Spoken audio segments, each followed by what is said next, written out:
na sisi tunajiandaa. Kila timu tunajiandaa kulingana na ugumu wa mechi husika.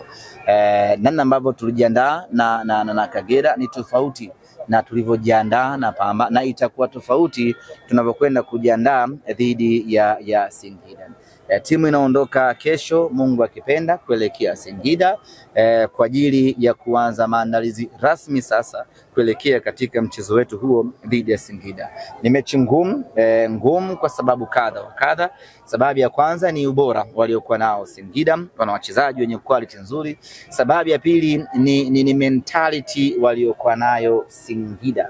Haihitaji maelezo mengi. Mentality yao, upinzani wao walioutengeneza dhidi ya Simba ndio ambao wanafanya mechi yetu na wao kuwa ngumu, lakini tunaamini kwa ubora tuliokuwa nao jumlisha maandalizi ambayo tutakwenda kufanya, tunayo nafasi kubwa ya kupata ushindi katika mchezo dhidi ya Singida inshallah.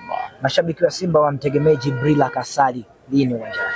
Uko uwezekano mkubwa wa kurejea katika mechi dhidi ya Singida, japo bado ni 50-50.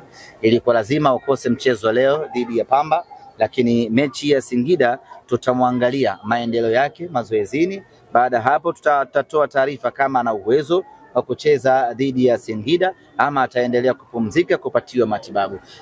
Jambo jema ni kwamba matibabu anayopatiwa si ya kufanyiwa upasuaji na wala si matibabu ya kumweka nje kwa muda mrefu.